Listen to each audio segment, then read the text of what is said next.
자기네끼리 이렇게 뚝딱뚝딱 하다가 제가 넘어가는 순간에 사람한테 팔아먹은 거예요. 실제 제가 팔려왔어요. 제가 이 나무를 다 살 테니 돈은 못 가져왔으니까 집에 좀 가자는 거예요. 그 집이가 인신매매라던 부럽고 집이었던 거예요. 아니 만삭의 임신부를 예, 감옥 생활이죠. 자기네가 바깥에 나가면 바깥에 문을 잠그고 가고 도망칠 것 같아서 그런데다가 임신한 채도 계속 끊이게 일을 시키지. 예, 근데 밤에 자다가 덮치는 거예요, 저를. 그래갖고 그때 도망쳤거든요. 맨발로 아마 제가 비어진 자리가 있을 거예요. 피를 흘리면서 제가 도망쳤거든요. 네, 제가 2016년 9월부터 2017년 5월까지 중국 현지에 직접 가서 인신매매를 당한 탈북 여성 100명을 현지에서 직접 인터뷰를 하고 왔습니다. 정말 상상 이상입니다. 그래서 너무나도 아프고 또 비참한 잔인한 그런 상황들을 제가 좀 보고 왔고 오늘 우리 국민들이 좀 이 부분들을 알고 함께 공감하면 좋겠습니다.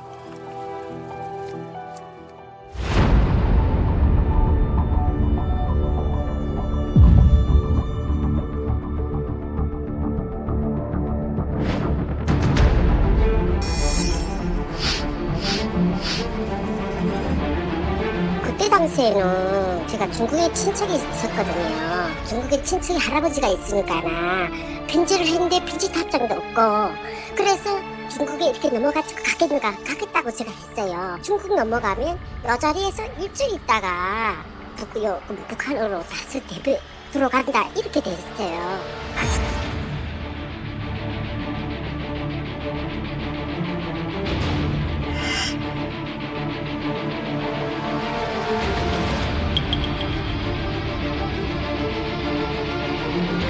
저한테 중국까지 밟아오는 순간에 앞뒤 돌아보지도 말고 걸어가라는 거예요. 그래서 제 말도 못하고 끝까지 걸어갔어요. 그러면서 이제처럼 자기네끼리 이렇게 뚝딱뚝딱 하다가 제가 넘어가는 순간에 사람한테 팔아먹은 거예요. 실제 제가 팔려왔어요. 그러니까 친척집에 연락도 안 하고 저한테 팔아먹은 거예요. 진짜.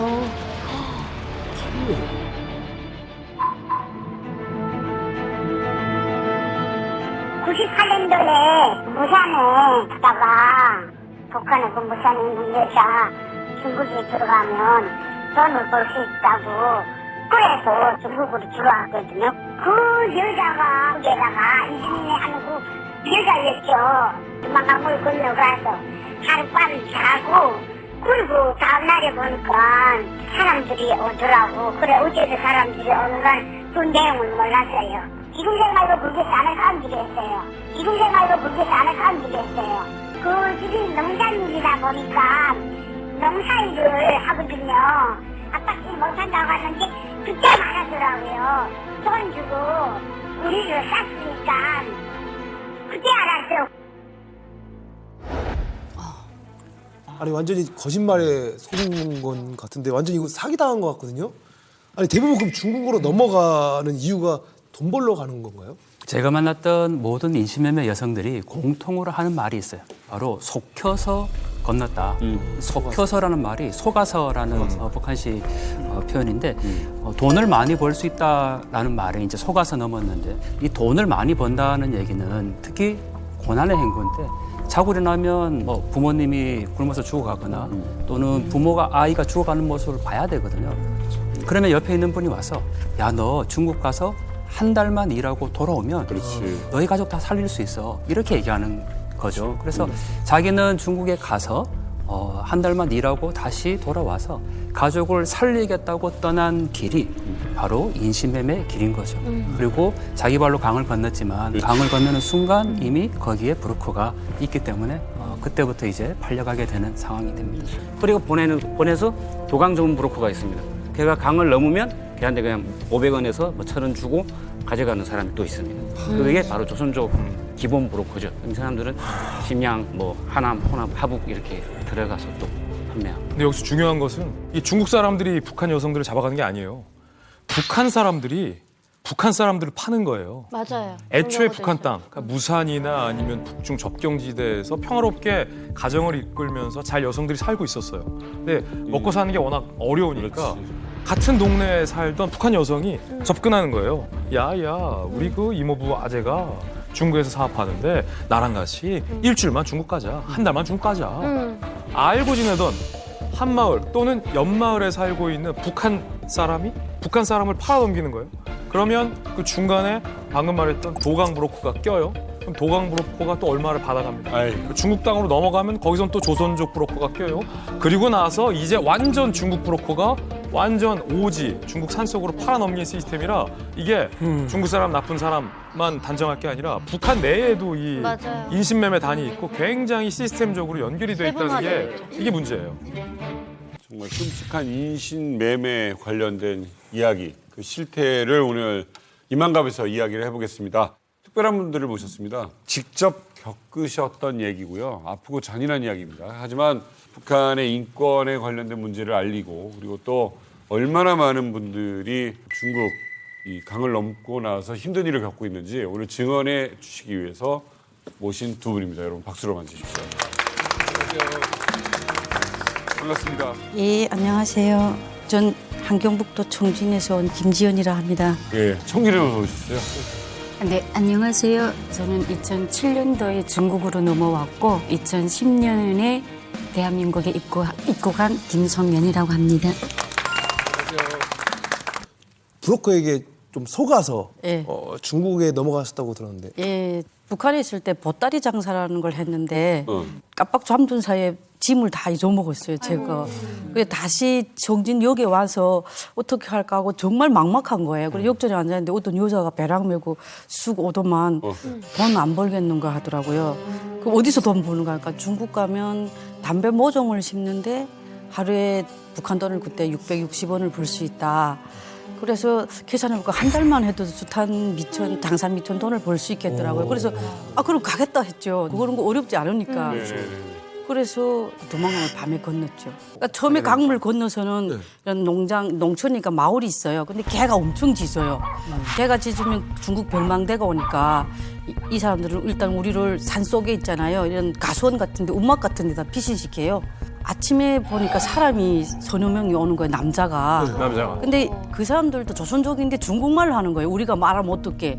근데 완전히 중국어를 안 하고 띄엄띄엄 사람이 오고 이런 말을 하는 거예요. 근데 이게 아니구나. 소문에 듣던 그거 우리를 팔아먹으려고 하는 거야 생각. 소문은 이미 들어서 알고 계시고. 그때 당시도 북한에 많이 잡혀나온 애들이 있었으니까 이렇게 판다는 건 알았는데 정작 제가 팔려갈 건 생각 못 아니 했어요. 그러니까 멀쩡하게 장사하던 분이잖아요. 예. 또 황해도까지 굉장히 먼 곳 왔다 갔다 하신 분인데 갑자기 난데없이 나를 팔겠다? 이거 눈치를 채신 거네요. 예. 뿌놓고 보고 그래서 그랬죠. 나를 팔자 끌지 않는가 하니까 그제서야 말하는 거예요.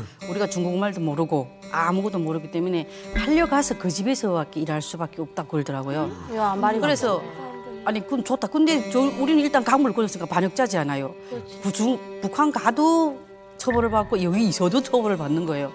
그럼 나 좋다. 나를 파는데 다시 내가 북한에 쉽게 갈 수 있는 데다 좀 팔아달라고 그랬죠. 좀 잘 사는 집에다가. 집에 동생이 혼자서 날 기다리고 있기 때문에 다시 가려고 했지. 어떻게 보면 굉장히 현명하신 선택일 수도 있는 거죠. 지금 이 상황에서 내가 어떤 내 의지로 할 수 있는 게 없으니까.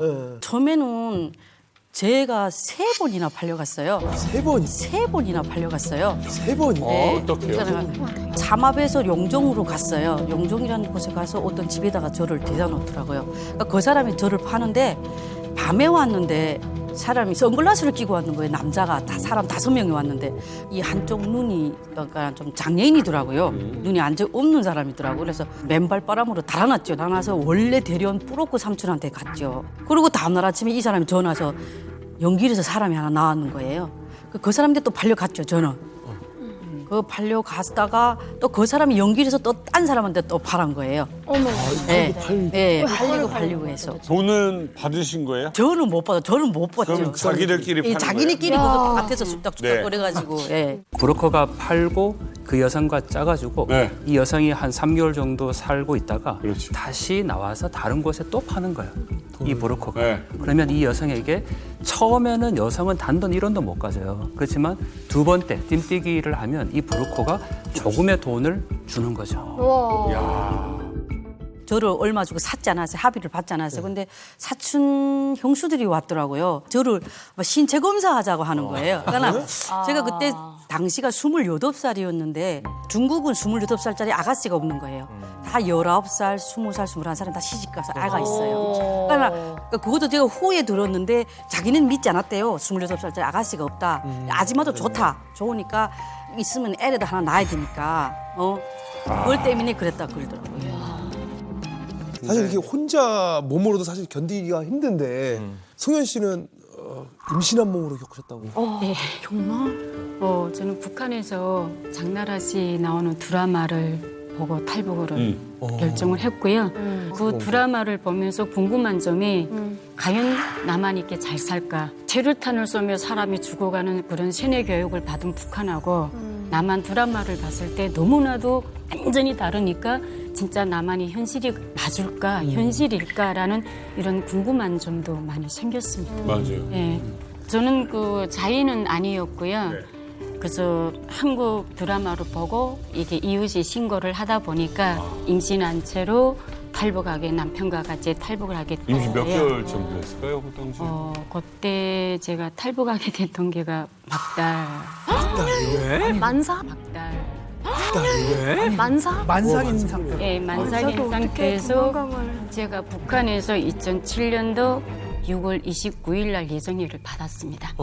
근데 6월 6일 날 밤에 저희가 강도강을 했습니다. 예, 드라마보다 걸려서 이제 신고를 했고. 예. 그래서 저희가 물에 들어섰는데 그 두만강 밑에 이렇게 깡통을 달아놨어요. 너무 이렇게 그때 많이 있다 보니까 이 깡통을 달아놨는데 남편이가 바로 높이 들여야 된다. 몸이 무거워도 바로 높이 들어 했는데 높이 든다고 했는데 걸렸거든요. 그래서 소리가 난 거예요. 그래서 초소에서 그래서 초소 밑으로 넘었는데 그래서 바로 나와서 그 소물끼리 쏘는데 무서운데 물이 이만큼 올라오는 거예요. 근데 저는 지금도 그리 무서워서 수영을 못하고 수영 배우러 가는데 지금도 저는 수영 못하고. 근데 그때는 벌써 임신이 된 상태 막달이니까 자꾸 몸은 자꾸 아래로 가지 하니까 그래도 남편이 끝까지 제 손을 놓지 않고 끝까지 와서 서시장 옆에 왔는데 임신한 채로 3일 굶어 보니까 저는 진짜 더는 못 살겠더라고요. 근데 한쪽 분이 오셔갖고 까누올라 전 중국말 잘 몰라요. 근데 까누올라 하니까 그게 무슨 말하니까 이렇게 삽을 보여주면서 이런 거로 가자미 이러더라고요. 그래서 간 게 영길 대암 돼지 목장에 갔습니다. 근데 솔직히 밥도 요만큼 주지 뭐 남자든 다 나가 일하는데 저는 밥도 제대로 못 먹고 눈치가 보이니까 거기서 산나무를 캐다가 서시장에 내려와서 시장에 내려와서 파는 일을 했었거든요. 근데 팔면서 한 여자가 저한테 다가오더니 제가 이 나무를 다 살 테니 돈은 못 가져왔으니까 집에 좀 가자는 거예요. 그래서 저는 그때만 해도 내가 또 임신이 누가 언니가 뭐 잡아가겠냐 그런 식으로 그래서 돈을 주겠지 하고 따라갔는데 그 집이가 인신매매라던 브로커 집이었던 아니 만삭의 임신부를? 예. 저는 달려가도 한 사람이잖아요. 네. 근데 두 사람이 몫이가 되잖아요. 이해가 되기를. 임신부를 그렇게 본다고요? 예. 말을 못하는 버버리 집으로 갔었습니다. 예. 그래 그 버버리 집으로 일단 팔려가니까 이제부터는 저는 감옥 생활이죠. 자기네가 바깥에 나가면 바깥에 문을 잠그고 가고 도망칠 것 같아서 그런데다가 임신한 채도 계속 언니가 일을 시키지. 예. 근데 밤에 자다가 덮치는 거예요, 저를. 그래갖고 그때 도망쳤거든요. 맨발로. 아마 제가 비어진 자리가 있을 거예요. 피를 흘리면서 제가 도망쳤거든요. 근데 도망쳐서 가다 나니까 한글로 이게 버스 이게 이름 적힌 게 있더라고요. 그래서 제가 무작정 국버스에 올랐던 거죠. 국버스에 올라서 무작정 올라갔는데 양수가 터지고 아이고. 통증이 오기 시작을 하는 거예요. 근데 저는 아무것도 없는 상황이었거든요. 진짜 아무것도 없었어요. 근데 마침 그 버스 승객 안에 이게 승객분이 여자분이 대다수가 많았었어요. 그래서 거기다가 비닐방막 까고 남자들 앞에다가 다 보내고 일단 나왔는데 울어야 되는데 울지 않는 거예요. 버스에서 아이를 낳으신 거예요? 예. 그래서 어머나 야 울어야 되는데 야 어찌 울지 못하지 야 죽었는가 그저 내 생각에는 그것밖에 없는 거죠. 근데 가다 나니까 어느 병원에 들어갔었어요. 예, 병원에 들어갔는데 그 의사님이 오시니까 애가 탯줄을 3바퀴다 이렇게 감았대요. 탯줄을 3바퀴다 이렇게 감았대요. 예, 그래도 애가 목숨이 살아 있다고. 거기 안도의 숨이 나가는 거예요. 그래서 제가 그때 병원에 가서 다 수술해갖고 그때 쌍둥이였거든요. 쌍둥이요? 예, 태반 하나 또 있다는 거예요. 와. 한국 같으면 이게 해서 절개를 해서 수술을 했을 텐데 저는 아예 그건 또 못하고 모르고. 거의 아예 그래서 깡짤로 해서 뜯어내서 그 태반을 다 뜯어낸 거예요.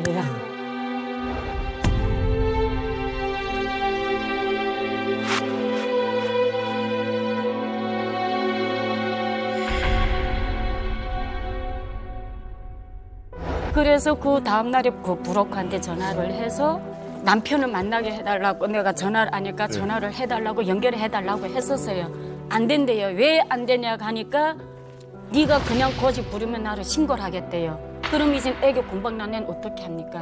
그래서 오직 내 머릿속엔 이 애를 데리고 어떻게나 나는 남편을 만날 것이다. 오직 이 목표를 하나 가지고 그러면 남편하고 연락할 수 있는 이 연길 시내에다가 가깝게만 좀 언니가 보내달라 했었어요. 제가 부탁은 했었어요.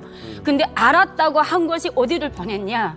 저를 쌍둥으로 보낸 거예요. 또 판 거예요? 예, 저를 또 판 거예요. 아기 낳은 사람을요? 예, 한 달 20일 만에. 그래서 제가 받아준 사람이 탈북민 여자였습니다. 예, 같은 탈북민이라고 해도 자기도 달려가서 그 사람하고 살지만은 이혼이나고 설사하고 그렇게 알았습니다, 제가. 예, 그러면서도 병원에 가 진료도 못 받았고 바깥 출입도 못 하고 그 집안 안에 돼지 새끼 낳는 그 돼지 우리의 청소에 집안 안에 온갖 것 이런 제가 다 해야 돼요. 애를 뜯어서 팔자는 거예요. 우리 시연이가 팔겠다는 거예요. 그다음 내가 그랬지. 아기를 팔겠다. 예. 엄마 사람 새끼냐고. 어떻게 엄마도 북한이 새끼도 있는데 새끼를 어떻게 파냐고. 아 너도 그럼 내가 받아온 값이 있는데 내가 어떻게 이게 돈을 어떻게 해야 되냐. 근데 제가 진짜 그 애를 지키느라고 진짜 모슴질하면서 정말 협박을 한 거예요. 협박을. 예.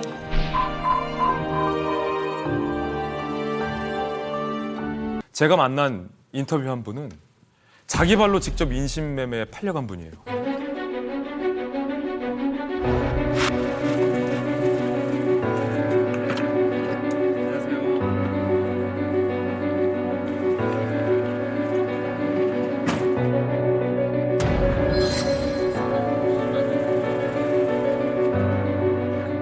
내가 일하고 들어오니까 우리 딸애가 없는 거예요.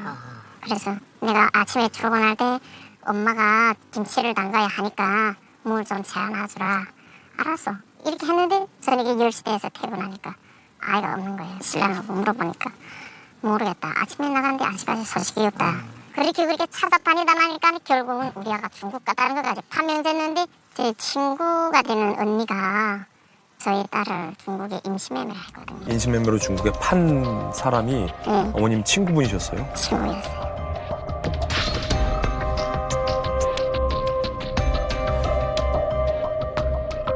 딸이 인신매매 됐다라는 소식을 북한에서 들었을 때 네. 그때 마음이 어떠셨어요?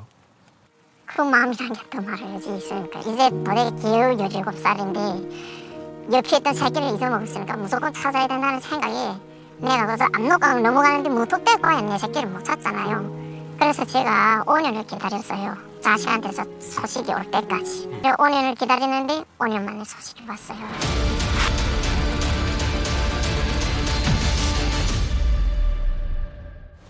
어떤 연락이었나요, 딸이?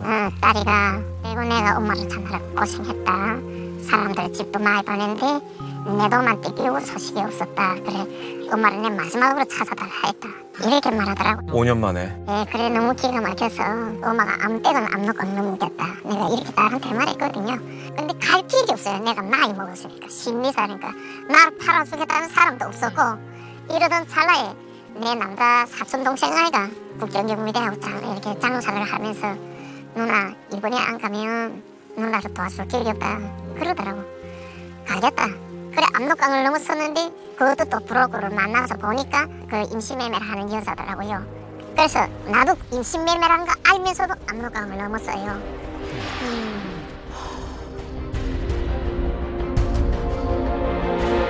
내 다른 데 가서 우리 딸네 집에서 한 10km 정도 떨어진 그런 조금 떨어진 촌마을에 갔어요. 5천만 원에 내가 팔렸어요. 우리 엄마죠. 인신매매로 팔려간 작은 딸을 네, 중국에서 다시 만나리라고는 상상도 못했지요. 됐을 것 같아요. 네, 굉장히 기적적으로 네. 그때 심정이 좀 어땠나요? 기분이? 저는 그 순간에 딸이 톡 끊어서 엄마 하고 끌어안으니까 이게 내가 중국어 하는지 지금 북한에서 만나는 건지 그런 감격도 모르겠고 말이 안 나가서 말이 안 나가서 한 시간만 울은 것 같아. 그런데 만나니까 요새 아이가 붙잡고 울지 너무 기막혀서 말이 안 나서 이게 진짜 만났는지 안 만났는지도 그런 것도 느끼지 못하겠더라고요.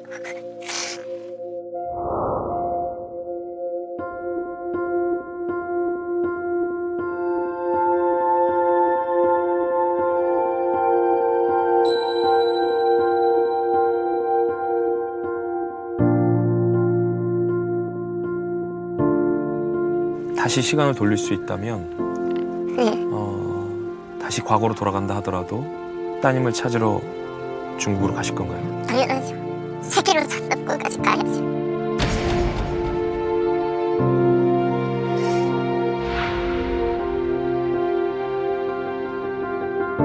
그 딸이 어머니랑 같이 중국에서 탈출하기 위해서 중국에서 낳은 자기 딸을 또 두고 와요. 아이고.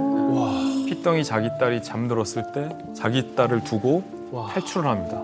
이 엄마는 한국에서 자기 딸을 찾을 수 있어서 너무 좋은데 지금 자기 딸이 중국에 두고 온 본인 딸 생각을 하면서 하염없이 눈물 흘리는 모습을 볼 때 미안하다고 하더라고요. 이 기구한 비극이 계속해서 되풀이되고 있는 겁니다. 편집자가 웃고 찍은 장면들 모두가 기다려 그 순간들 애국에서 빵빵 터지네 놓치지